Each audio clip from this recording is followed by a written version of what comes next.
Hello everyone! We're going to have some great news today. Meghan has hit rock bottom, but Prince William made it clear that it would get even worse. Genetic education for Meghan Markle. Why Archie's disability check so angered the Duchess. Greetings from the Duchess. Meghan Markle wears a reminder of the title on her bag, Fighting the Monarchy. All this awaits us in the front, but for now, let's start with the first news. Genetic education for Meghan Markle. Why Archie's disability check outraged the Duchess so much. While the storm about Prince Andrew is raging in the UK, there is a heated discussion about whether it is enough to simply strip him of his titles. The Sussex team got down to business and began throwing new facts into the space that should show everyone that they are victims, and the monarchy owes a lot to the dukes. Once again, the insults that Meghan endured with such difficulty while living in the palace began to be condemned. This time, it wasn't about tights, which had to be worn all the time, or questions about Archie's skin color. During her pregnancy, Meghan was forced to take a test that was supposed to determine whether Archie was healthy or not. It's kind of a reasonable caution, isn't it? But for Markle, it became another serious drama and a cog in the conspiracy theory against her. Science for Dummies: How a Feminist Was Told About Inbreeding. According to an investigation conducted by a number of publications, it is now the rule for pregnant women in the royal family to be tested for chromosomal abnormalities. The official reason sounds scientific and even caring. The royal family has a little-known history of having children with disabilities. Many royal houses in Europe are very closely connected, so the gene pool can be quite small, which increases the chances of having children with abnormalities. Even though Meghan wasn't a royal, it didn't change the fact that she had to get tested, the insider quotes. Imagine you come to a family where you have married cousins for centuries, and then you are outraged that you are being asked to check whether centuries-old inbreeding has affected the child. What was that? Not tyranny, it was a short biology course for those who believed that personal history was more important than the general one. While Meghan was talking about women's rights, archivists were leafing through albums with photographs of Prince John, who disappeared in the wilderness of Norfolk, and the Bowes-Lyon cousins, who had long been recorded dead so as not to spoil the statistics. They tried to explain to her, "Darling, it's not about your feelings. It's about making sure your child doesn't become the next exhibit in the Kunstkamera of family secrets." And they probably hinted about the age of the expectant mother too. But she didn't seem to understand. Skeletons in the royal closet, the rogue prince and the cousins who didn't exist. Why was this rule introduced? To understand this, you need to embark on a dark journey through the secret pages of family history, which, by the way, Meghan was told everything about. According to the assurances of the royal experts, she had to make such an excursion after another tantrum and an attempt to refuse testing. What can we say with a high degree of confidence? Or rather, about whom? Prince John, the youngest son of King George V, who suffered from epilepsy and learning difficulties. He wasn't just hidden from the public, he was isolated in a cottage in Sunderland, entrusted with the care of a babysitter. His own family had practically abandoned him. He died at the age of 13, forgotten by everyone except his devoted servant. Bowes-Lyon sisters, cousins of Queen Elizabeth II, Catherine and Nerissa, who were born with learning disabilities. In an era when disability was considered a disgrace, they were admitted to Royal Earlswood Hospital for life. Why was this rule introduced? To understand this, you need to embark on a dark journey through the secret pages of family history, which, by the way, Meghan was told everything about. According to the assurances of the royal experts, she had to make such an excursion after another tantrum and an attempt to refuse testing. What can we say with a high degree of confidence? Or rather, about whom? Prince John, the youngest son of King George V, who suffered from epilepsy and learning difficulties. He wasn't just hidden from the public, he was isolated in a cottage in Sunderland, entrusted with the care of a babysitter. His own family had practically abandoned him. He died at the age of 13, forgotten by everyone except his devoted servant. Bowes-Lyon sisters, cousins of Queen Elizabeth II, Catherine and Nerissa, who were born with learning disabilities. In an era when disability was considered a disgrace, they were admitted to Royal Earlswood Hospital for life. But the most shocking thing is not the fact of their isolation, but an attempt to erase them from history. The publication Burke's Peerage, the secular Bible of the aristocracy, in 1963 officially recorded them as having died in 1940 and 1961. In fact, Nerissa died in 1986 and Catherine in 2014. Imagine this picture. Two women, cousins of the reigning queen, spend their whole lives in a hospital. They are well aware of their origins and, seeing the queen on TV, curtsy to her. On Lady Diana's wedding day, they watch the broadcast and stroke the screen, trying to touch the holiday that passes without them. This is not a plot for a Gothic novel. This is a recent history of the British royal family, and that's just what the tabloids have unearthed. What else is the royal family hiding? I think the rule about testing in the modern world is a necessity not only for the royal family, but also for any other family. But for Meghan, this child was a guarantee. And again, omit the conspiracy theories that say Archie is rented and Markle did not give birth to him at all, that she would take root in this marriage. She will take a more solid position as the mother of a person of royal blood, the heir to the crown under certain circumstances. While we find out how Meghan is trying to take a warm place in high society, I remind you that there is great news waiting for you in the front. The business plan of the offended bride, or scandal, as a currency. According to the same source, Meghan was not thrilled about having to take the test, but it was unpromising to discuss, like most traditions in the royal family. The same insider tells the tabloids that Meghan just kept repeating that she didn't understand why it was necessary. Or maybe she understood everything perfectly, but she turned over all such facts and actions and put them in a box, which the tabloids would later call Megxit. She's saving this story for her memoirs, the sources assure.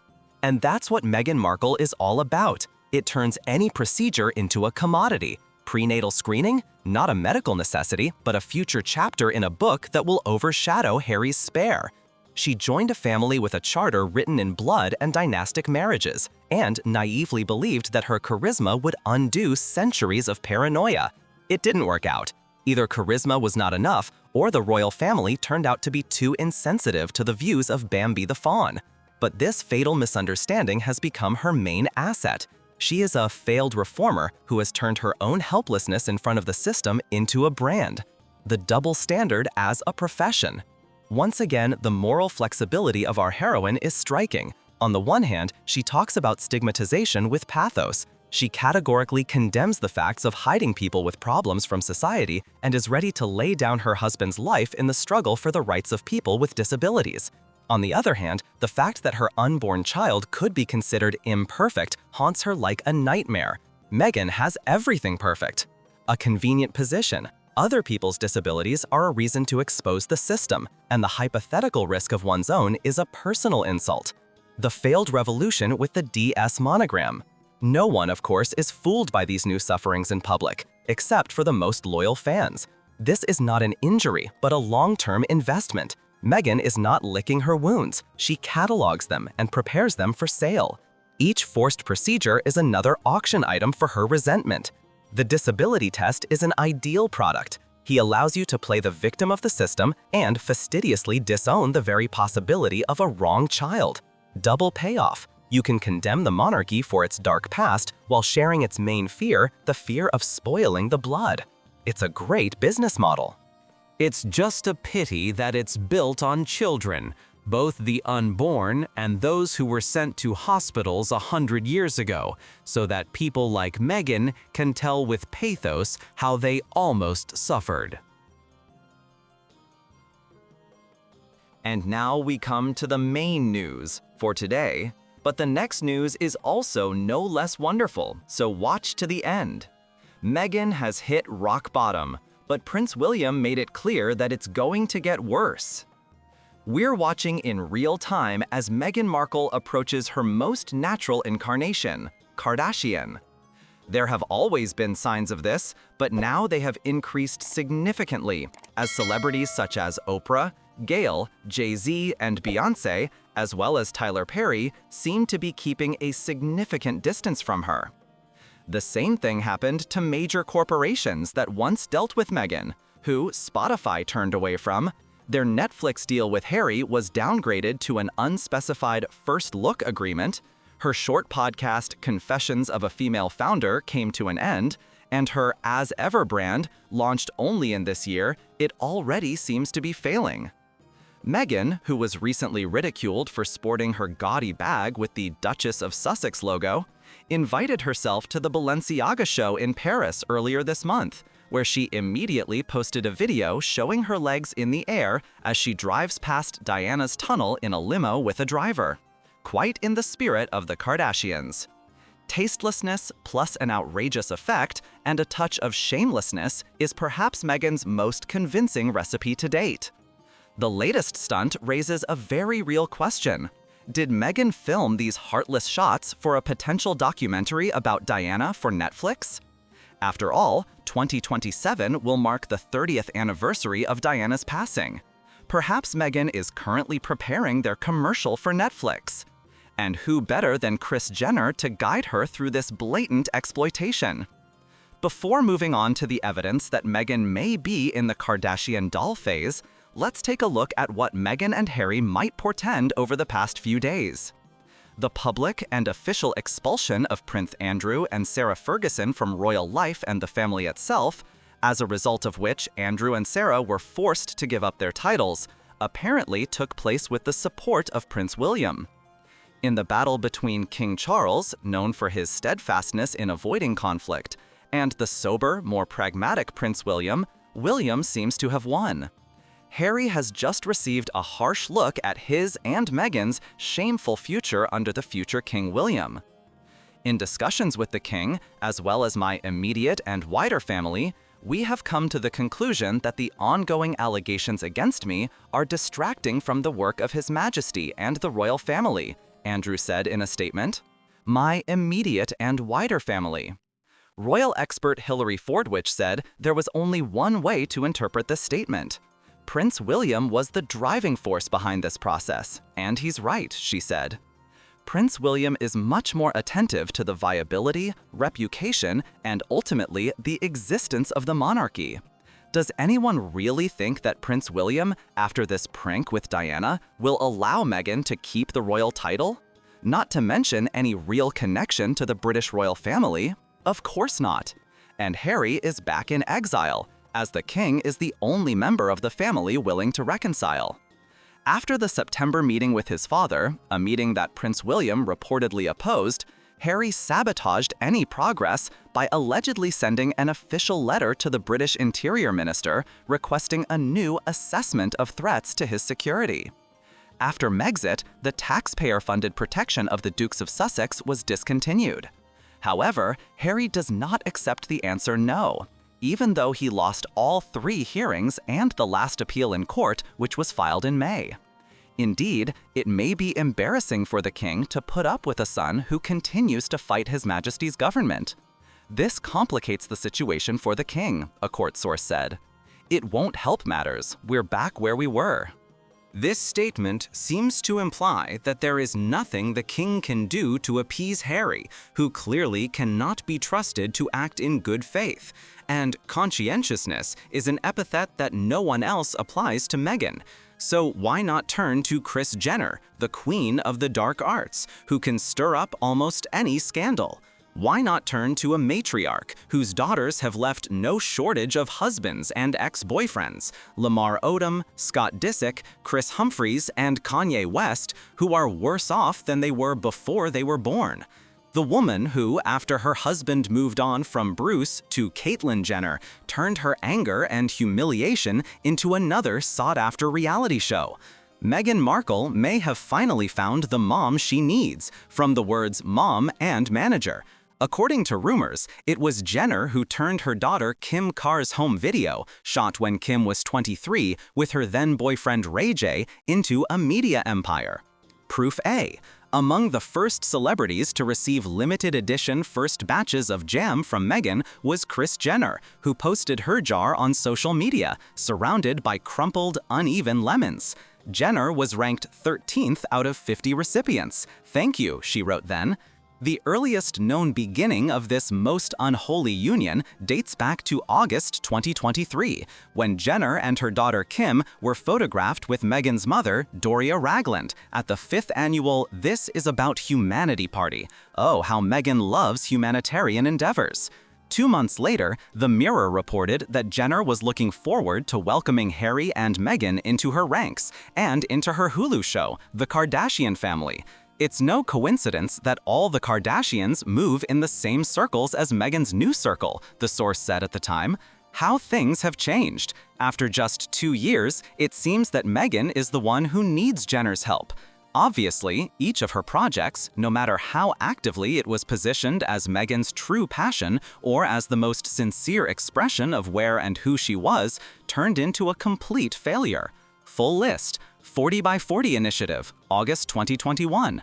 Pearl, animated series for Netflix, announced in July 2021, canceled without ever going into production in May 2022.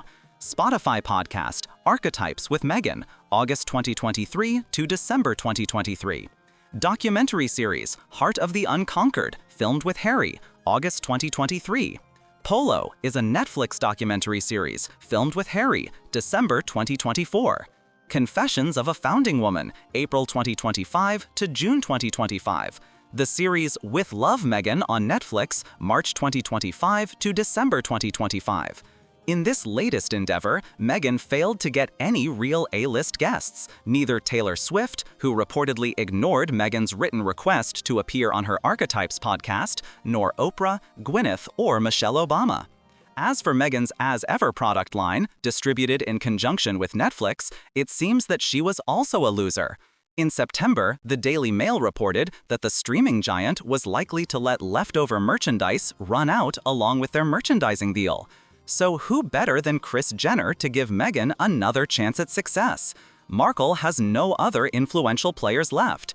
Jenner and her daughters, as it turned out, have been collaborating with Balenciaga for a long time, which would undoubtedly make it easier for Markle to attend this show to which she was not invited.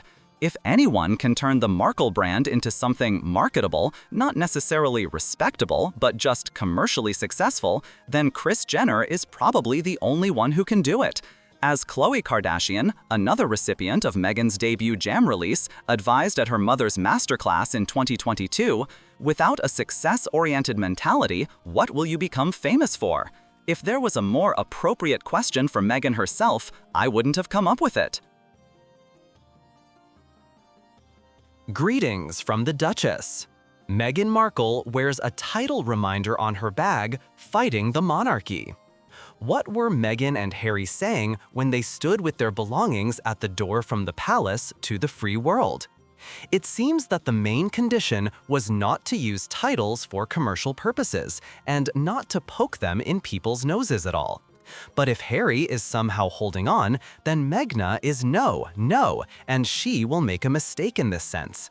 Well, she likes being a duchess. She likes how the letters DS look together. What now? Yes, it's the same. 5 years after the loud disassociation from the monarchy, countless interviews about recovery from the institution, and here he is, a new, brilliant act in this play. A modest but telling detail, a shopping bag from Longchamp, which proudly bears the initials DS, Duchess of Sussex. Yes, the ones that remind her of the racist royal family from which she is so furiously healing. And explanations from the Duchess's team in the style of, "What's the big deal?" A bag as a reminder of the title. If you remember, Meghan posted a strange short video, now she is developing in this direction, from an expensive hotel in New York where you could see barefoot Harry. But there were other interesting moments in another video. Imagine this. A luxury hotel, designed in the best traditions of impeccable but soulless glamour. Meghan Markle, the former star of the TV series Force Majeure, now the star of her own show called Independence, is marching through its corridors. She's carrying a suitcase and that shopper is on it. Not with the initials MM, which could recall her own pre-royal career, and not even with the name Harry, in honor of the spouse for whom everything was started. No. The bag is decorated with DS in a large white and blue color scheme, the Duchess of Sussex. The public, as usual, appreciated the gesture. It is clear that no one sells a bag with such letters. This is a special order. Please don't tell me that she ordered a bag with the initials DS with a title from a racist royal family? Didn't she say in her speech to Fortune that she was recovering from her time at the institution? Similar comments were gathered under the video. Indeed, just a couple of days before, Meghan had been broadcasting that she was just now starting to recover from the nightmare that had happened to her at the palace. The questions in the comments are, I must say, rhetorical. However, as well as the following comment. Even the real original members of the royal family don't do that. This is cringe. Terribly tasteless. Expertise from protocol experts. What is good taste for a person who has left the palace? It turns out that this is a question that worries thousands of internet etiquette experts more than the fate of nations. It's so terribly tasteless. She's such a vulgar person, says a third user. The fourth one goes into philosophy altogether. She is nothing without this title, although she didn't achieve much with him either. The irony of the situation, of course, is that the institution itself has long since moved away from such a straightforward use of titles in everyday life. You won't see Princess Beatrice with a PY bag, Princess York, or the Duchess of Cambridge with a DOC monogram, Duchess of Cambridge. That would count as if it were softer, unfashionable. It's like wearing a formal tiara to a polo match. But Meghan, being an outsider, approached the issue with American directness. If there is a title, why not paint it brighter? With compliments from Her Royal Highness, the shadow of HRH. But one shopper is just the tip of the iceberg. The real scandal broke out a few months ago when Meghan's friend, Jamie Kern-Lima, with all the simple-mindedness of a businesswoman, put on display a thank you note from the Duchess. There was an inscription on the postcard. With compliments from Her Royal Highness, the Duchess of Sussex. And we remember again, 5 years ago, when leaving the firm, Harry and Meghan solemnly swore not to use the prefix HRH, Her Royal Highness, either in public or in commercial space. This was the fundamental condition for their exit.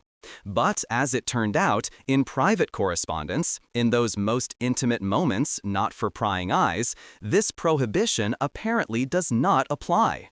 HRH has quietly and peacefully migrated from official letterheads to personal cards accompanying gift baskets. This is the ultimate in the art of hypocrisy. Publicly, you are a victim of the system, a fighter for freedom and independence. Privately, you sign your full title, making it clear who exactly your partners have the honor to communicate with. Historical parallels, from Lady Di to Deal or No Deal suitcases. Critics immediately recalled that this was not the first such gesture. In 2021, Meghan was spotted carrying a black Lady Dior handbag, a model that the brand named after the late Princess Diana, Meghan's mother-in-law. So what? The monogram DSS was emblazoned on the bag. The sharp-eyed royal observers instantly deciphered. Dus is probably Duchess, and O is of Sussex. It turns out to be an elegant, if somewhat creepy, connection of the times. The bag bearing the name of Diana, the most famous victim of the royal system, is used by the daughter-in-law, who also fights the system, but at the same time puts on it the title received from this system. There's some poetry in it, the poetry of cynicism. The line between these concepts is very blurred here. One can't help but recall Meghan's past, working as a suitcase girl on the game show Deal or No Deal.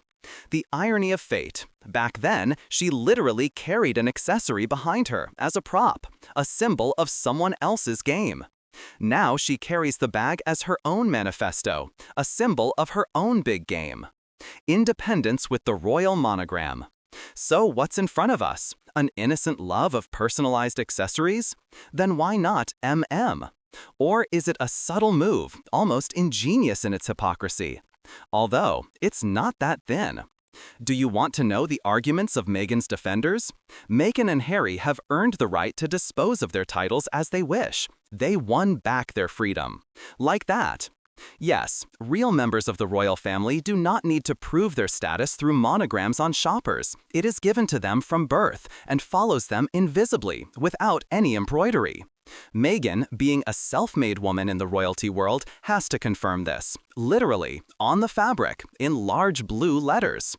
One thing is certain. In her desire to both reject and appropriate royal privileges, Meghan Markle demonstrates truly masterly skills, at least somewhere.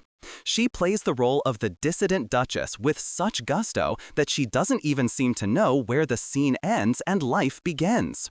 And the monogrammed bag is the perfect, albeit terribly tasteless prop for this endless performance.